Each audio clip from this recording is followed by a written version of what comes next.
I've been in Montgomery County now about 8 years, and Dave and Betty were really about the first two people I met when an opening came open at the River Authority. I'd worked with a lot of people at the River Authority on water issues for many years, but when we were getting ready to consider moving, we had a church we were very happy with down near Pearland. And so I did a Google search. I put in Montgomery County Doctrine Theology, because I figured if it was a church and I wasn't going to get a hit on those words, we probably weren't going to line up very well on our belief systems. Found a lot of good churches, but the thing that popped up first was the Grace School of Theology and Dave Anderson. So that was my entree into the Faith Bible Church, and we've enjoyed being there. But let's talk about water. And I brought with me, I forgot Betty to hand these out, but we can do it afterwards when people are leaving. I brought a brochure. It's just we celebrated our 75th anniversary at the River Authority in 2012, so I put together a history document that kind of did some research, went through the archives, and found some information about the history of the River Authority. It was very interesting, and put it all together. So when you leave, you're welcome to pick those up. Okay, wake up.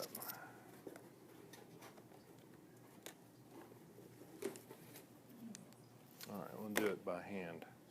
There we go. First thing I want to do is talk a little bit about the rainfall we've had this spring. This has been an extraordinarily wet spring, so let me just show you a video that I found interesting.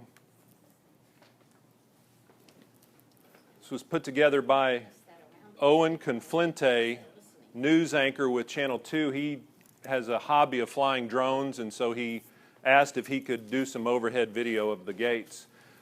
This was filmed 26th of May, just a week or so ago.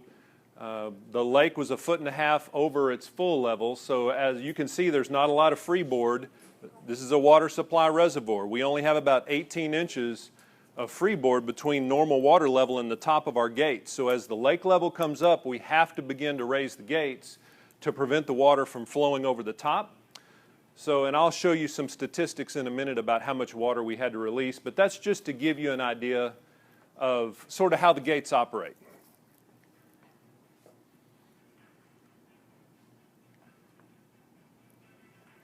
That rate that day was around 8,000 cubic feet per second. Which lake was it? That's Lake Conroe.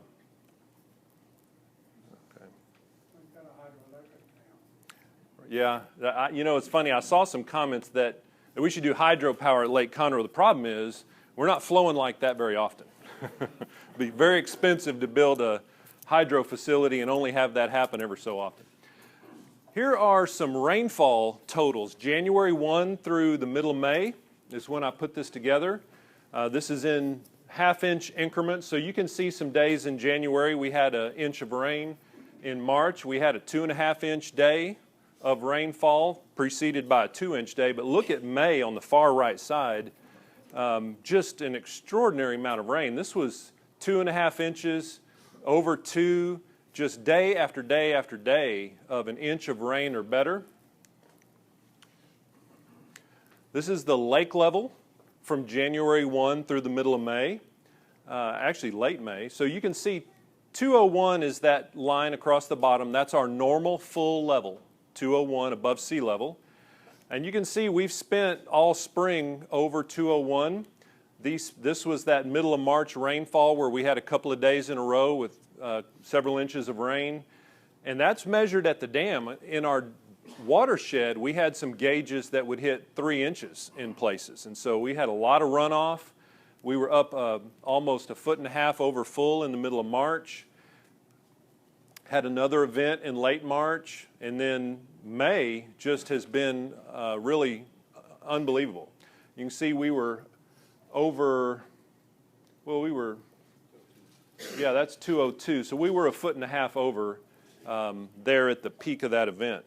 And we have an easement around Lake Conroe that allows us to raise the level of Lake Conroe up 6 feet above 201. It's called our flowage easement. It's our operational buffer. But dams around Texas are designed to pass what's called the probable maximum flood.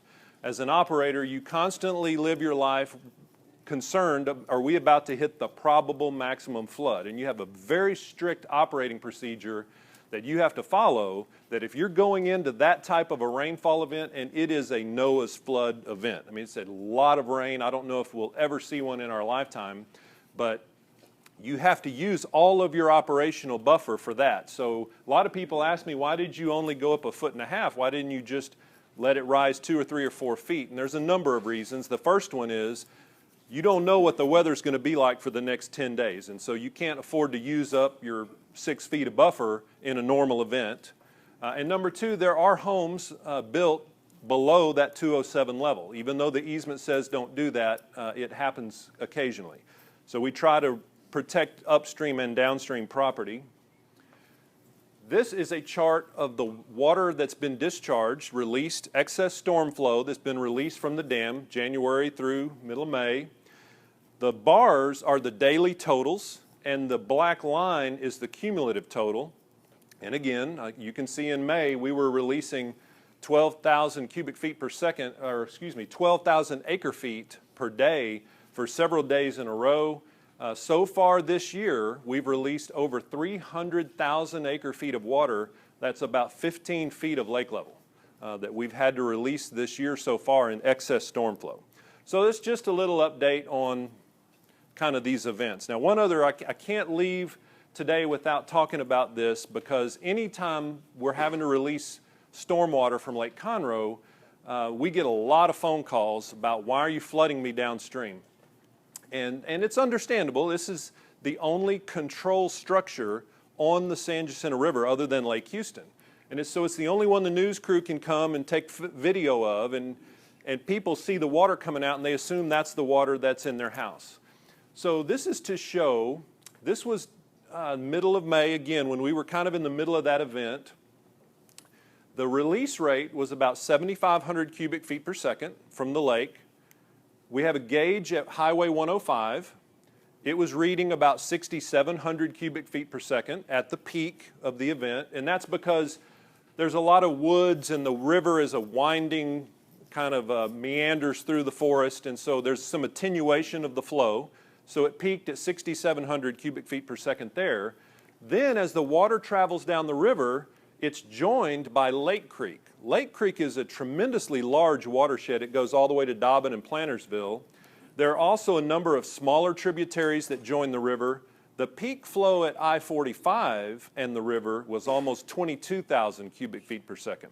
So that's just to show that a lot of the flow that joins the river is coming from a lot of different areas. You know, we were about 1/3 of that at Lake Conroe, but interestingly, the peak inflow coming into Lake Conroe during that event was estimated to, because we don't have a gauge on every tributary, but based on our models and the lake level measurements and some other calculations, we estimated that the inflows peaked at 30,000 cubic feet per second. So if the dam weren't here to capture and buffer some of that flow, that 30,000 cubic foot per second peak would have been seen down the river and caused a lot more problems. So that's my, surface hydrology 101. So let me switch back, and I want to do a really quick overview of the River Authority in case we're new to you. I have certainly more information on this, and I'll take questions as long as anyone wants to stay tonight and go into more detail. But just to respect your time, I'll move pretty quickly and leave time for questions, if that's okay. So the River Authority is a governmental entity created in 1937. We cover geographically, basically, the San Jacinto River Basin, excluding Harris County. Our primary function, and this is the primary function of all river authorities in the state of Texas, is long-term water resource planning and development. So look 50 to 100 years into the future, try to determine how much water you're going to need within your basin that you operate within, and make sure you develop water supplies to meet those demands. That's the bread and butter function of a river authority. However, since river authorities are regional in nature, we cover large geographic areas, river authorities are often asked to provide other services, regional services, to take advantage of economies of scale, Many river authorities have customer cities. They'll have 10 or 12 or 15 customer cities that join together and ask the river authority to, look, build one wastewater plant and operate it for our region because we don't want to build 12 separate small wastewater plants. That's a very common function of river authorities in Texas. So for us here in Montgomery County, these are the functions we serve. Our first is in actually East Harris County.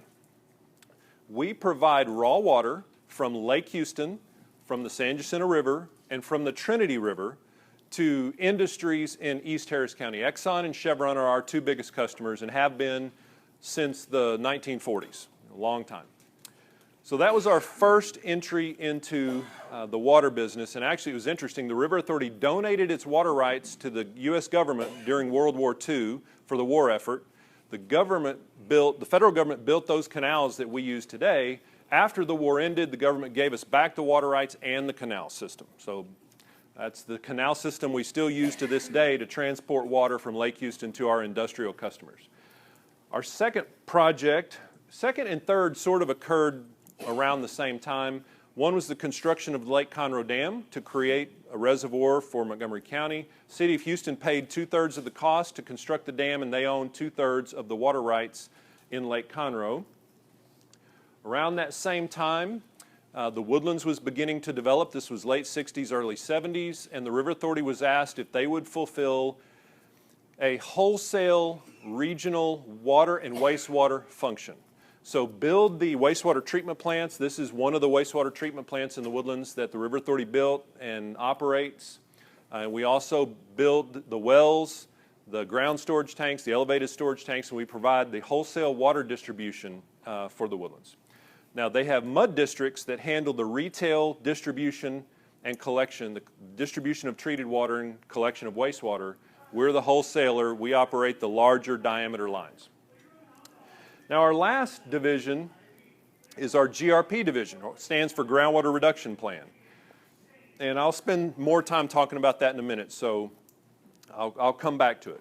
We are governed by a 7-member board appointed by the governor. Very typical for river authorities in the state of Texas, although many river authorities have boards that have 19 to 27 members because they cover much, much larger geographic areas. We have a 7-member board. As most river authorities in Texas, we do not have any taxing authority. We have to develop a product. You have to build a reservoir, build a canal, provide water. You have to provide a service or a product. That's how we're funded. All right, so our Groundwater Reduction Plan division was created to provide a compliance solution. And what I'm going to do is I'm going to start with what we're building, and I'll circle back in a little while to why we're building it. It's backwards from what I normally do, but we're going to try it out. So the purpose of this new division of the River Authority that was created about 5 years ago was to provide an alternative water source to the water source we currently are using today. Now, not complete alternative, it's a supplement. Today, all of the water supply that we use in Montgomery County comes from underground through wells. And there is a regulatory mandate by the Lone Star Groundwater District that our reliance on underground sources needs to be cut back by 30% and supplemented with other water supplies. So the River Authority put together a proposal and made it available countywide. It's available to, this LVGU stands for Large Volume Groundwater Users. In Montgomery County, there are about 200 utilities that use more than 10 million gallons a year. 10 million gallons is enough water basically to provide a subdivision with 100 homes, just to kind of give you a feel for that size. So there are only about 200 entities that are over that size, but they pump 92 or 95% of the water we use in the county. So all of those large volume users have a regulatory mandate that they've got to reduce their groundwater use by 30%, come up with some kind of an alternative. So we wanted to make available a countywide alternative that they could select if they wanted to. Not everybody did. A lot of entities developed their own plans, and they didn't choose to join the River Authority's plan, but a number did. So here's what we're going to build, and this is the premise that it's based on. All of these 200 entities are required to convert 30% of their use to some alternate supply. One way to do that would be run a water line to every one of them and take and deliver to their doorstep that 30% that they are supposed to take.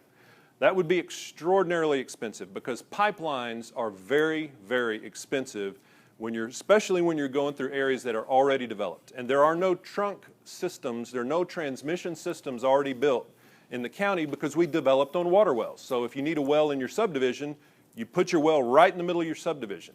Then if you want to build a new development over here, you put your well right there. So we didn't connect everyone with any kind of a trunk system. This all had to be built from scratch, and it's very expensive.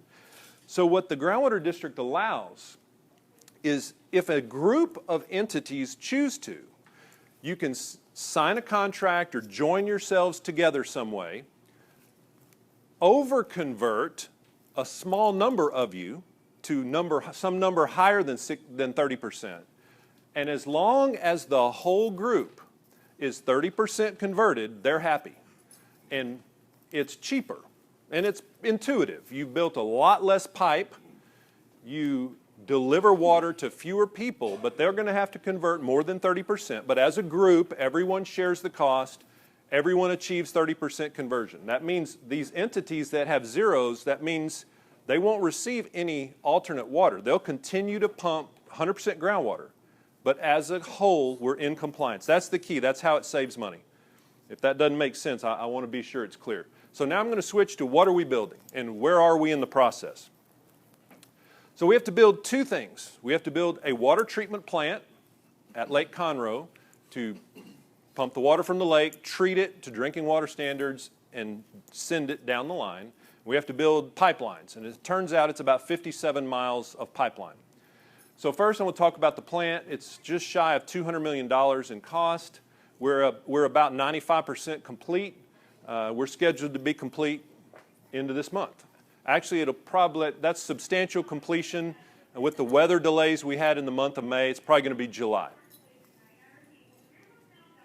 That's the plant site.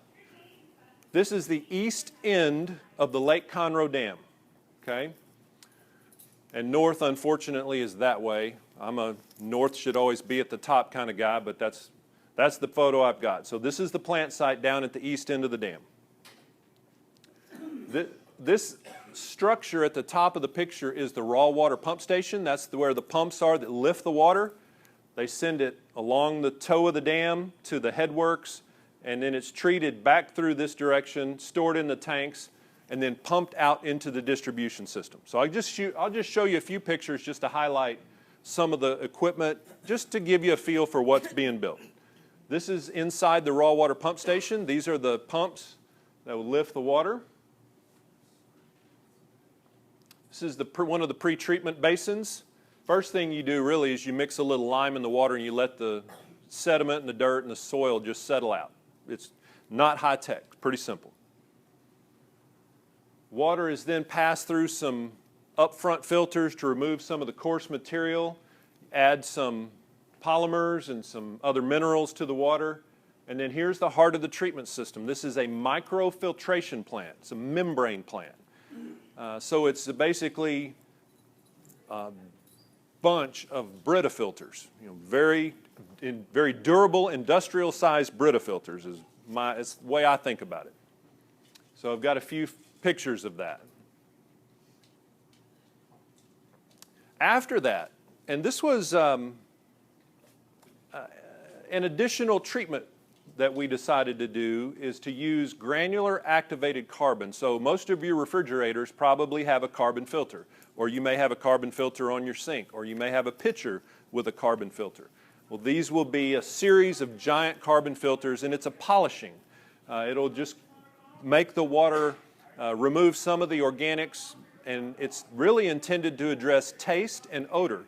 The water at this point in the treatment process will already meet the drinking water standards, but we wanted to be sure, number one, people don't notice any difference in taste or odor, and number two, if any regulatory standards come in the future that we are going to be faced with having to deal with, we want to be prepared to deal with those and not have to go back and start from scratch. And then there's some other, when you use chlorine, free chlorine to disinfect, you have to deal with what they call disinfection byproducts. So by removing the organics, we avoid that problem. The engineers in the room might be familiar with that. So this is the pipe gallery underneath the carbon filters. This is the high service pump station. So after the water has completed the treatment process, these pumps will pressurize it and send it down the line. Electrical.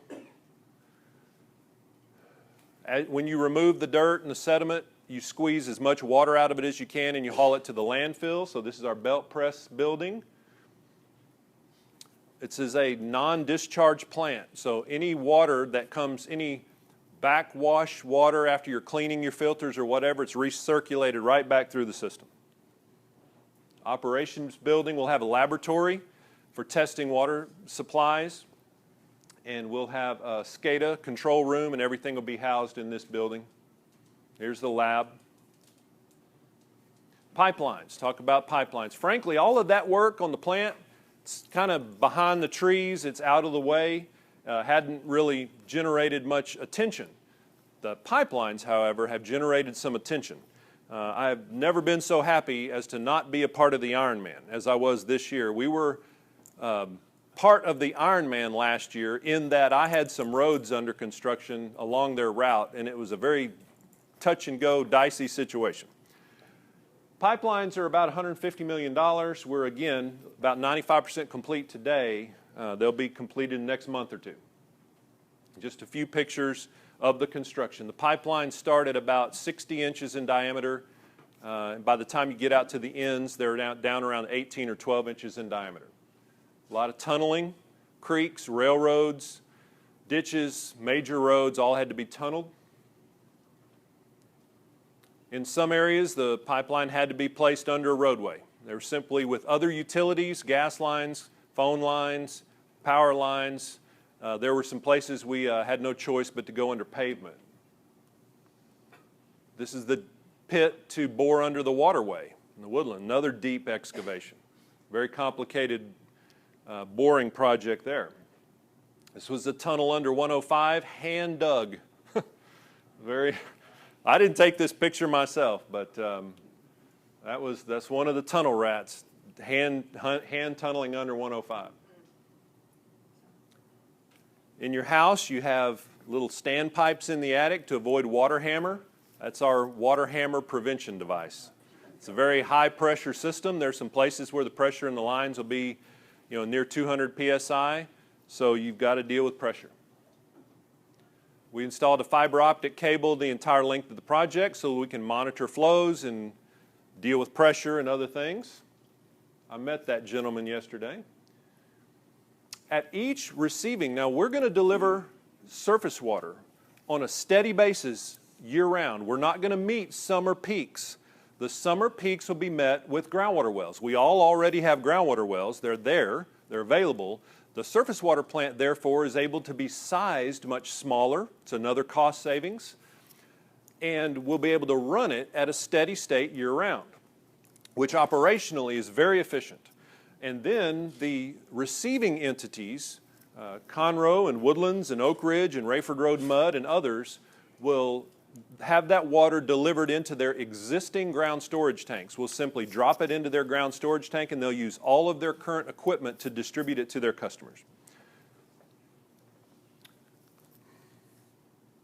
Now, in terms of water quality, I'll just touch on this, and again, I'll answer questions if you want. Meeting the safe drinking water standards was that's just bare minimum. I mean, the engineers on the project said, oh yeah, don't worry, we're going to do that. But they also had a couple other things they wanted to achieve. They wanted the water to be compatible with the water you already received. So, for example, you may have some lime scale that you deal with in your house. And in fact, that lime scale is in your pipes.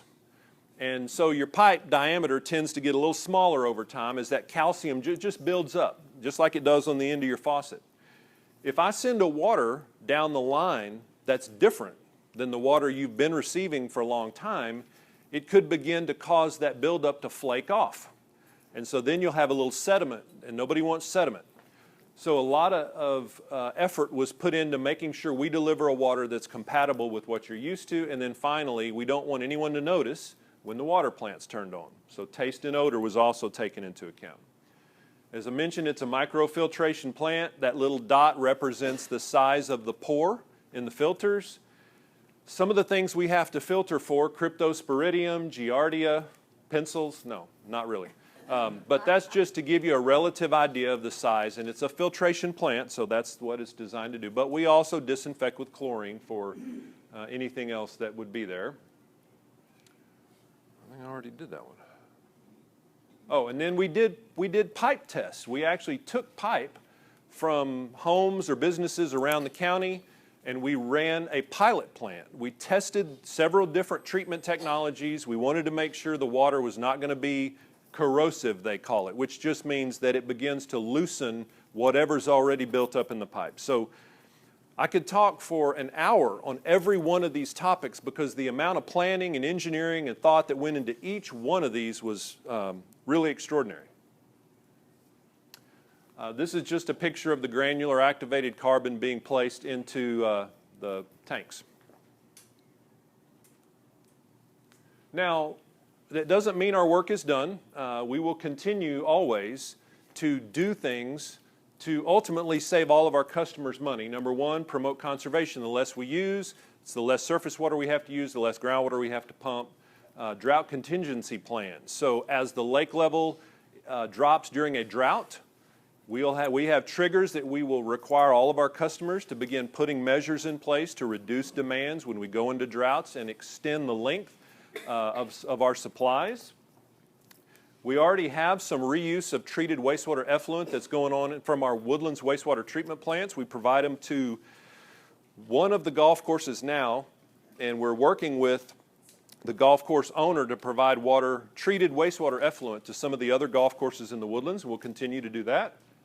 We're also researching how we could find a way to make economic use of groundwater from the Catahoula Aquifer, which is a deeper aquifer in Montgomery County. And then another option we are working on is we have an option contract with the Trinity River Authority for additional raw water from Lake Livingston. So again, this kind of goes back to the core function of a river authority is look 50 to 100 years into the future, try to model how many people will be here, what will your water demand be, and are you going to have enough for the entire region? So this is all kind of part of that ongoing requirement. Oh, so just a quick note on the Catahoula Aquifer, and again, we'll do questions if you want. This is a cross-section of our aquifers. This happens to be basically across Montgomery County. The Chico aquifer is very shallow in Montgomery County. We don't use much of it. Some of the small residential wells are there. We use primarily Evangeline, the green, and Jasper, the kind of tan. And now there are some entities in the county beginning to use the Catahoula Aquifer. It is a lower aquifer. The further down dip you go, the water becomes saltier and hotter. But in the northwest, well, I have a map. In the northwest portion of Montgomery County, the water is below 1,000 parts per million salinity, which is drinkable. The water you drink today is about 350 parts per million, fresh water. By definition, if you're below 1,000, you're fresh. The blue line was based on some studies they did many years ago that they thought that was the point in the county at which the water went above 1,000 parts per million. We now know from some of the entities that are drilling wells into the Catahoula and using it that this eastern boundary is a little closer to the I-45 line. The city of Willis installed 2 Catahoula wells, and one of those is producing at about 1,000 parts per million and one's at about 900. So this blue line's a little tighter, but essentially the water around the northwest part's fresh. We drilled a test hole in the Woodlands near that Walmart, near Woodlands Parkway in 2978. We actually pulled water samples from the Catahoula and found it was at a shallow, there was a shallow sand that had levels around 2,500 parts per million. The thicker sands at the base of the Catahoula had water levels at about 40,000 parts per million. Very, very salty. The Gulf Coast is in the 30,000 parts per million range. So let me go back to the why, and I'll finish with this and then take questions. So why why did the Lone Star Groundwater District mandate that all these 200 large utilities in Montgomery County come up with some sort of a option to lower their pumpage levels? Again, as I mentioned, these are our aquifers in the county. We use primarily Evangeline and Jasper for our fresh water supply. And let me show you, let me show you this one. The way our aquifers work is if we want to produce water from the Jasper, and the Jasper is the primary, it's used more heavily in Montgomery County. In the southern end of the county, we use a lot of Evangeline, about 40% Evangeline, 60% Jasper down in South County. Farther north you go, the more and more they use the Jasper. As you can see, the Evangeline's getting thinner, and the further north you go. So you drill a well down into the sand layer that you want to produce water from, and the well drillers and the hydrologists will help you select exactly which layer. And this is not, by the way, a big, thick, single layer of sand.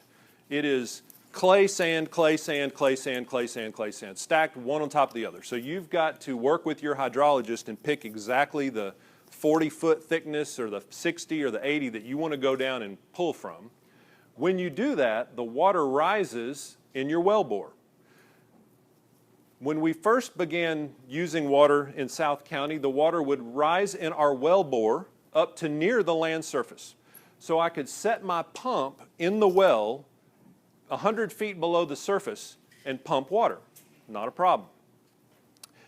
As more and more pumpage has occurred in the county as our population has grown, we're putting more and more straws into the aquifer. And this is not like trying to pull water from a cup or from a bathtub. It's like trying to suck water from modeling clay. I mean, it's very dense aquifer. The sand layers is where you get your water, but you've got to get that water out of there. It doesn't flow very freely through the aquifer. And so as we put more straws in it, the water levels in our well bores have begun to drop. Okay, and so in the woodlands in Conroe and up and down the 45 corridor, the amount that they've fallen has been about 400 feet over the last 50 years or so. And this comes at a cost. As the levels drop and as we put more straws, it's an additional cost to utilities. You have to lower your pumps. It takes more electricity to lift the water. You need a bigger horsepower motor. Sometimes you've got to rehab the well and do some things to the well, but your well's ability to produce water becomes limited the lower the levels fall, and it comes at a cost. This is not new to Montgomery County or unique to Montgomery County. It's the same issue that they've been having in Harris County and Galveston County and Fort Bend County. Wherever there's population pulling hard on these aquifers, this is the phenomenon we face. And so the Groundwater District Board came in the early 2000s, and they set a goal that they would like this drop to stop. In order to make that falling artesian level happen, we needed to reduce the amount of water we're pumping from the aquifer. And they did some calculations. They came up with a number of an amount of water they think we can produce countywide, and that's where the 30% came from. That's why we're reducing our use of the aquifer. We're trying to reduce it to a level that will result in some stability in the artesian levels, the production levels in our wells. If that happens, then you don't have to lower your pumps further. The water level will, it's not completely stable because in a drought year, you're going to pump it harder. We've had years where we drop 50 feet, 75 feet in a single year. We have a year like 2014 where it was wetter. There was more, or like 2015 where it's much wetter. We'll have a lot less pumpage from the aquifer, and the levels will rebound. Who knows how much? Some years 50 feet.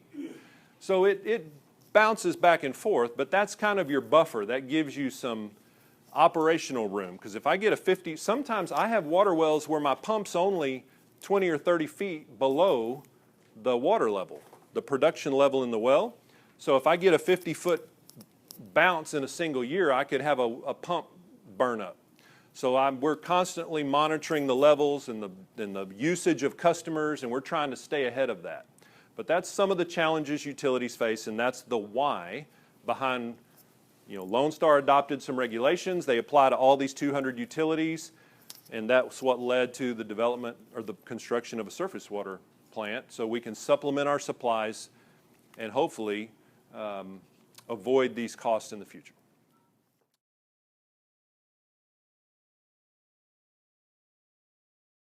Yes, sir. The water rights, did Conroe ever buy the water rights that Houston had in Lake Conroe, or is it still the same amount? The San Jacinto River Authority purchased the city of Houston's 2/3 in Lake Conroe. Yes, sir. It's not as simple as that, because it's an 80-year lease agreement, and it's got caveats, and we can't start using it before 2016. I mean, they had some things they demanded in the contract, but we purchased their 2/3. Yes, sir. Has Harris County ever required us to open the gates to give them water in the lake? Yes, sir. Two times since the lake was constructed, the city of Houston has called for the release of some of their water from Lake Conroe. One was in 2011, during the drought in 2011, and the other was in 1986-ish, 85, 86, 87. There was another time in that period where they had a drought. My understanding was they also had some equipment issues down in Lake Houston, so they needed some water from Lake Conroe. Now, once the water in Lake Conroe is being used for customers in Montgomery County, they can't call on it anymore. Now, we're not using it yet. The River Authority owns 1/3. We actually own enough water to meet this phase 1 project. It's about 21 MGD that we're going to produce. We have enough to cover that. So we're not using any city water in phase 1. So they can still call for releases if they need it. But as soon as it's needed in Montgomery County, they're not allowed to call on it.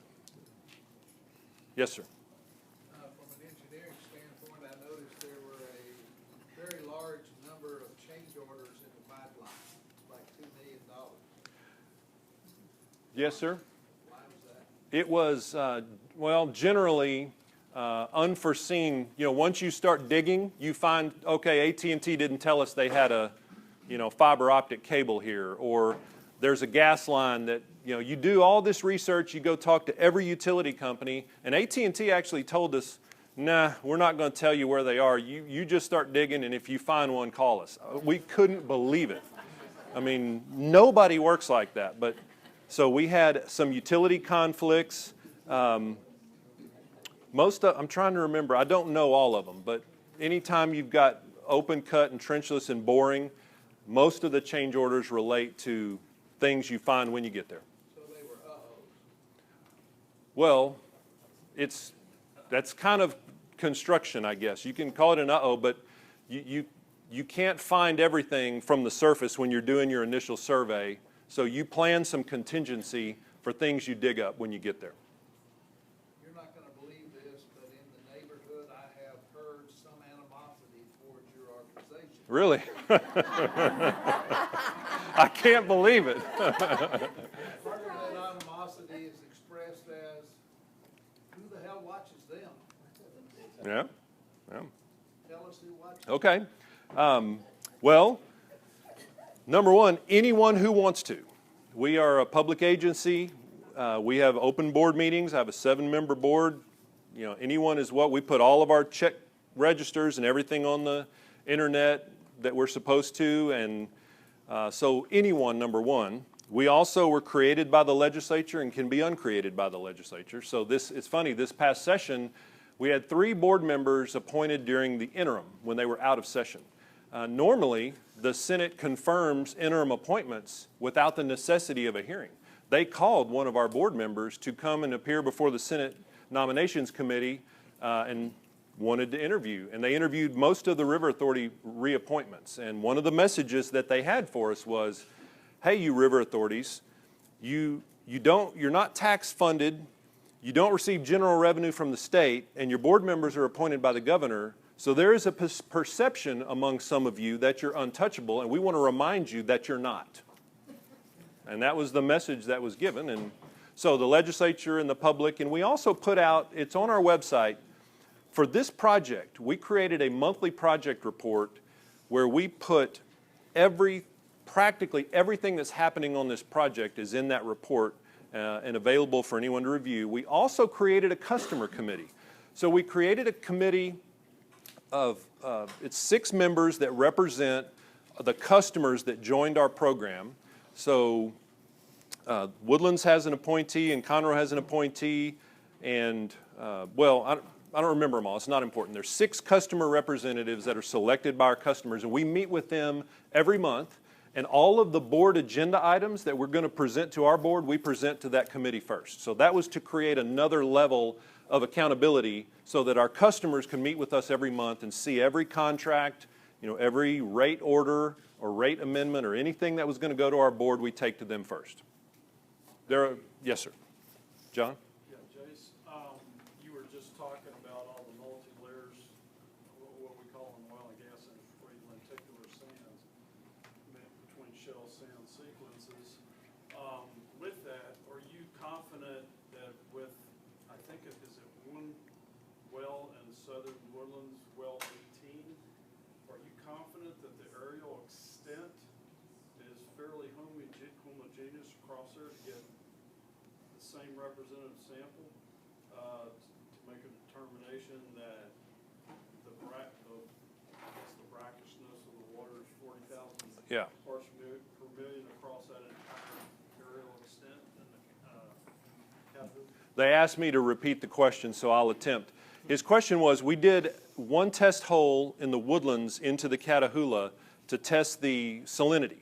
And am I confident that it's consistent, that those same levels would be found at other locations across South County?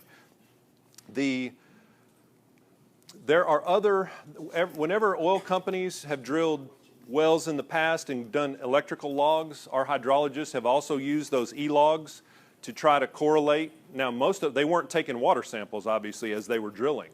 But we took the results from the water samples we took and tried to correlate those to what we were seeing in electric logs around the county. And the hydrologists are telling me that they do believe it's fairly consistent. Well, normally they do take water samples, but they didn't in this case? Well, these were older oil and gas wells. Yeah, older existing logs. Yes, sir? At least from what I read in the paper, it seems like these folks around Lake Conroe are kind of late to the scene in expressing their concerns. And I was wondering, with the additional outflow of use of the water in the lake, how will y'all be able to manage their concerns with keeping a level there at 201 or something like that, where their property, because now the additional purpose of the lake is the economics that's being provided rather than just water for people to drink and wash. Right, so his question relates to lake level, and they're not late to the scene. It looks like it in the paper. Well, we've been working with the residents for as long as I've been here. It's just the way the paper reports. Right. And so we've addressed that, or I've tackled this question in a number of different ways. The plant will use 1 foot of water per year for phase 1. Now, future phases will depend on many factors. What's the population growth going to turn out to be? Will the Lone Star Groundwater District allow more use of groundwater? They're currently conducting a study to see if more can be produced from the aquifer than what they're currently allowing. If they allow more to be pumped, we're all going to want to use that because it's cheaper than surface water. So future phases, if they come, would use more than 1 foot per year. But right now, we'll use 1 foot of lake level per year. In a normal rainfall year, we spill about 7 feet of water. That's our average over the 40 years the lake's been around, is to spill about 7 feet. Again, this year we've already spilled 15 feet. So the water doesn't always come. You wish it would come once a week. Just every Saturday morning or middle of the night or whatever, it'd be nice, but it doesn't come that way. So we recognize there will be dry summers. We're going to use 1 inch a month we're going to use because we're going to take our water consistently throughout the year. So it's 1 inch a month. And so I did some studies to help try to put this in graphical form. This is what the lake level has done for the past, well, since it was built, 73. And I did this analysis in 2009, the fall of 09, the spring of 10, So I don't have the drought on it. And it's not because I was trying to avoid the drought. It's because that's when I had it done by an engineering firm. So that's what the level's been. This is 201. I put a dark line on 197. That's 4 feet below full, just so you can get a feel for what these peaks were. There have been 3 times in the past that the lake was 4 feet or more low. That is also a very annoying amount of drop in lake level. You know, between full and 2 feet low, I mean, that's our happy zone. You get below 2 and it causes irritation. You get 4 feet low and widespread irritation. Yes, sir. Now, if we had been using 1 foot per year, 1 inch per month for that period of time, that blue line is what the lake level would have been. So you can see there's a 3-year drought here, and it would have been lower than it was with no use. And instead of, let's see, instead of that point, which is 197, it's 195. So it would have been 2 feet lower than it would have if we weren't using water, because we've been through about 3 years of drought. So I've tried a number of different ways to sort of present the data and try to explain what it looks like to take another inch a month, when some months, like this month, you wouldn't notice that inch is gone. In fact, none of the months in the last year, because we've been spilling water off and on for about a year now. Other years, you're going to go into a 2 or 3 year drought, and that extra inch a month is going to be an irritation. But that's the... And then if future phases require, the most we can take is 4 feet per year. 4 inches a month is the most we're allowed to take from the lake. And, you know, hopefully if we have other alternate supplies that become more cost effective, we'll also do drought contingency.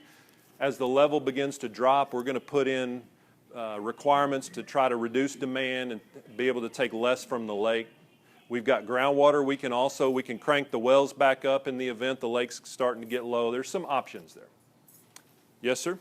I know the water bill's been higher this year than it had in the last year by about $20. I looked at my bill the other day and had $20 for water, $24 for sewer, $10, $12 for the garbage, and $18 for San Jacinto River Authority. Yes, sir. That is to pay for this construction. So what we did... That what it is, the bill or? So what we did was we created this proposal. We did some preliminary engineering to define what we would have to build if this project went forward. And I went around the county telling all of these 200 utilities, okay, look guys, we all have this mandate. We're required to convert 30%. You don't have to join this plan, but if you want to, here's what it's going to cost. And so everyone that signed a contract to join the plan, we're all sharing the cost to build the plant. And the cost right now is $2.25 per 1,000 gallons on a water bill. Typical residential water bills anywhere from $3 to $6 per 1,000, and this is another $2.25 per 1,000 on top of that. It's not cheap. It's not. Yes, sir, Orville? What is the evaporation rate in a period like we have right now versus during the drought? Well, in May, June, the water's still cool. The days are not 100 degrees and windy. I want to say we would evaporate 1/8 of an inch or less per day. In a really hot 2011 drought, horrible conditions, we could evaporate 1 inch a week. You know, so 1/4 inch, not quite a 1/4 inch a day, but every 5 to 7 days you could lose 1 inch to evaporation in a really hot dry period. Yes, sir. What responsibility do y'all have to keep the lower end of the San Jacinto River clear so water can move through efficiently and quickly? Like in Harris County, of course, you have the county that's responsible for the bayous and so forth. His Keeping question. those clear, the same thing in your case. His question was, what responsibility does the River Authority have to keep the river clear downstream to allow better flow, to prevent flooding and issues like that? And the answer is none. We really don't have any authority or jurisdiction related to flood control. I know that Harris County has a flood control district, but we really don't exercise any authority related to channelization or watching for obstructions or anything of that nature. Who does that? In Harris County, it's Harris County Flood Control District for the most part. In most parts of... We just look for the no U-turn sign. Right. Yeah. Yes, sir? What's the payoff on the construction costs, and at the end of the construction payoff, off, will the surcharges be reduced? We had to borrow about $550 million to do the project. We caught interest rates at all-time lows. That was a blessing. By the time it's paid off in 30 years, it's about $950 million. And if there are no future phases, then yes, it would be paid off and there would be no additional debt. If there have to be future phases, then that would be additional borrowings. Yes, sir. The groups or the areas or utilities that did not choose to participate in this at this time, they're paying the same everything everybody else is paying, or are they not paying until, I guess the question is, like, if they come back and say, oh, we want to join now, Mm-hmm. how do they make up for what they didn't pay, or are they paying it go along as if they were? Yes, good question. So his question was, well, I'll answer a couple of questions you didn't ask. What are other people doing? Because there are about 35 GRPs in Montgomery County. And if someone came late and said, you know what, I didn't join you guys 5 years ago when you started this, I want to join today, do they have to kind of pay a catch-up? The answer to that one is yes. If somebody basically did nothing for 5 years and they want to join in here at the last minute, our contracts that we entered into with all of our other partners in the program says we won't let people do that unless they come in and pay what you've been paying all along. Now, the other kinds of GRPs in Montgomery County, up around Lake Conroe, there are a number of GRPs where they're using Catahoula water. The Catahoula Aquifer, remember, is essentially fresh water in the northwest part of the county. So their plan was to go down, tap that deeper aquifer, and reduce their use of the Jasper. So many of the GRPs were that. Some of the golf courses did GRPs that said, we're going to install better sprinkler systems. We may water the rough a little less. We're just going to cut our use by 30%, and that was acceptable. There are some lakes around Montgomery County that were using water wells to supplement amenity lakes. They just said, we're going to just cut our use. We're going to cut our use by 30% and get by with less water. Porter Special Utility District is working on a plan to buy treated wastewater effluent from the city of Conroe. They'll pump it from the river, treat it in a plant. Some entities are partnering with some of the entities on Catahoula water and paying the people that are taking the Catahoula water to over-convert on their behalf. So, for example, Shenandoah will remain on 100% groundwater, but they've entered into a contract with Panorama Village where Panorama Village will take 70–80% Catahoula water. They'll over-convert beyond 30% to cover Shenandoah. So everyone's paying whatever the cost of their solution is. It's different for each one. Okay, that was the money deal between Shenandoah and the other ones. Panorama Village. Yes, sir. So how do you accommodate for new growth? People want a new subdivision, new developers, they need water. How are they supposed to go to groundwater? The question was, how do you account for new growth in the county? Lone Star Groundwater District put a provision in their rules that said if you do a GRP and more than 10% of the utilities in the county join you, you have to make room for new growth. So we have basically had to plan for new members joining our system. So we've had a number of, probably 8 to a dozen new developments come and sign contracts to join in the GRP. Whenever they go and they get their MUD created at the legislature and they come along and they join. Now, they don't have to pay a catch-up because they weren't pumping anything before. All of what we pay is based on what we use. So if they didn't exist, they don't have to pay a catch-up. They're allowed to just join. John? As a follow-on to the growth, where are we now, before you turn the spigot on from Lake Conroe, as a percent of capacity, of our total capacity use? And then when this new pipeline comes in, when you turn that on, what does that take us to? What will be our percentage of capacity? And then how far will that take us based on y'all's projected growth rates over the next 5 to 10 years? Okay, when you say capacity, do you mean of the overall county, how much will be groundwater, how much will be surface water? Yeah, total available capacity that we have right now. Okay, What well, are we using? okay, of what we're using. So It depends heavily whether it's a wet year or a dry year. So in a dry year, countywide, we use around 100,000 acre feet per year today. In a wet year, like 2014, we used closer to 75,000 acre feet per year. Pretty big swing. Also, we are finding from our research that customer habits are changing. As the cost of water has risen, people are finding ways to use less, which you anticipate that. That's normal.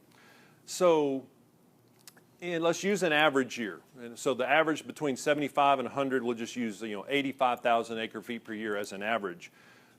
Now, there are 30-something GRPs, and I don't know all their numbers, but our GRP has about 80% of the use in the county that's a member of it, and we're going to do 23 or 24,000 acre feet of water use. So that 85 will be cut by 24, so we'll be down closer to 60,000 acre feet per year among our customers in an average year.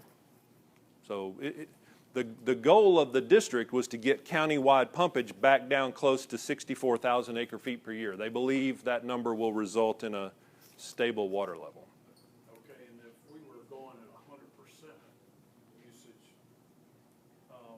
over and above that, I know you're putting it in acre feet, but what's our total available usage? What percent are we at now? Are we close to 100%, and that's why we had to go to the pipeline from Lake Conroe, or are you doing that to take care of future growth, or both? You see what I'm saying? No, I'm not quite getting your question.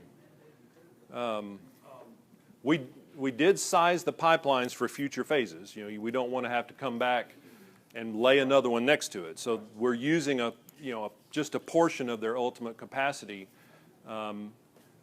We were required by the district to do a 40-year population projection. So project population for 40 years, assume that you're only going to get to pump this 64,000 acre feet per year of groundwater, and if that's all you get to pump, all your other demand has to be from some other source. So we've sized everything for that. So what were your population increases each year? Do you remember? No, I run the utility for the Woodlands, and there's 90-something utilities in our group, but I don't know those numbers off the top of my head. Yes, sir. Is there an economic advantage to drilling Catahoula wells around the Lake Conroe, and pumping the water into the lake? The question was, would there be an economic advantage to drill Catahoula wells around Lake Conroe and pump that water into the lake to use it? Right now, no, because you can just use the water that's there and not spend the money to drill wells and pump it in. In a drought,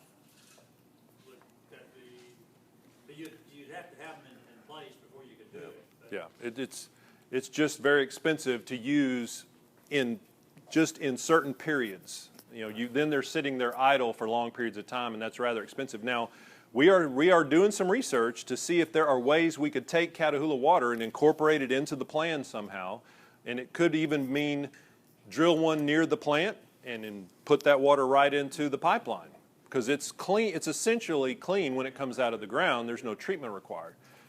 So we could blend, and we're trying to run some numbers to determine if that would be cost effective. Yes, sir, in the back. Would it be cost effective, do you think, to use wastewater and, purify it to some degree and then pipe that back so people could use that to water their lawn? Oh, Things like that. yeah, good question. His question was, would it be cost effective to take treated wastewater and pipe it back for use for irrigation, whether it's residential or commercial? There are places where it's economic. Southern Montgomery County Mud has a really nice reclamation project they're doing, taking some of their treated effluent and literally running irrigation lines to parks, common areas, medians, commercial areas. It's not economical to go very far. If you have to move the water very far and put in very many pipes, it becomes not cost effective in a hurry. But we do golf courses. Anywhere we can get to where there's a large demand in one place, that's a place that's normally economical. Yes, sir. Is there any more plans on making any kind of lakes, any more lakes in Montgomery County? The question was, are there any plans for more lakes in Montgomery County? There was a site near Dobbin that's been being researched. It's not a large reservoir. It's only about a 3,000 acre footprint, whereas Conroe's about a 21,000 acre footprint. But they're researching the feasibility of that site. There aren't many other suitable sites in Montgomery County. I actually have a drawing on my computer from 1957, and there's, I think, 2 different dam sites along Lake Creek. Now a lot of those sites are subdivisions, so it would be a struggle. Yes, sir? I want to commend you for your initial presentation. I hear a lot of speeches, the discipline you got in 20 minutes to put it all in. Now, I want to ask you about what was asked in the second question. Develop that a little bit if I could. The question was, I heard a lot of complaints about, and you said, well, you gave us the procedures, you can have the board meetings, this and that, and so on. You just hit that, but I want to ask you about the substantive complaints. And could you just take one issue and tell us how the board members have made it different and what their political philosophies are, and just one issue, and let us know what is going on. I don't know what's going on, and I don't know what I'm asking this question about. Okay. All right.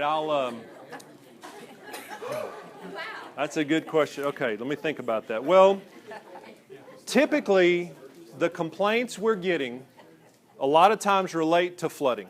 There's too much water coming down the river, or there's too much water in the lake, or the lake is too low. I mean, those are generally the things that generate our most frequent complaints. Typically, they just call our staff. They don't typically come to board meetings. So our board, we report to the board and let them know, hey, we're getting a lot of calls about downstream flooding, or we're getting calls that the lake is low right now, and we try to report those, but we don't get a lot of people just coming to board meetings to talk about it. But to demonstrate the board's philosophy, all of our board members have been appointed by very conservative Texas governors.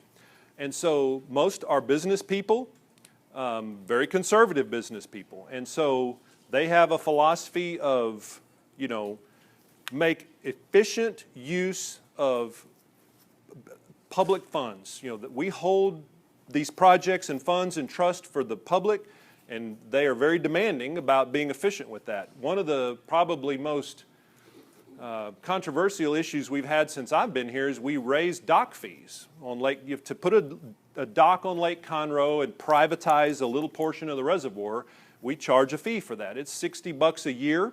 It used to be $40 a year, and it's based on square footage. And we had rocked along for a decade at that $40 a year minimum fee, and that program was not paying for itself. So we reported to the board. The board sent us back, said, we're not raising fees until y'all have gone back and eliminated costs wherever you can.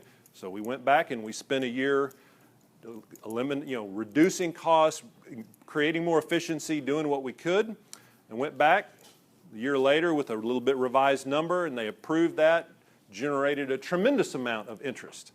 But I guess just would say that generally their philosophy is pretty strict oversight. I hope I answered your question.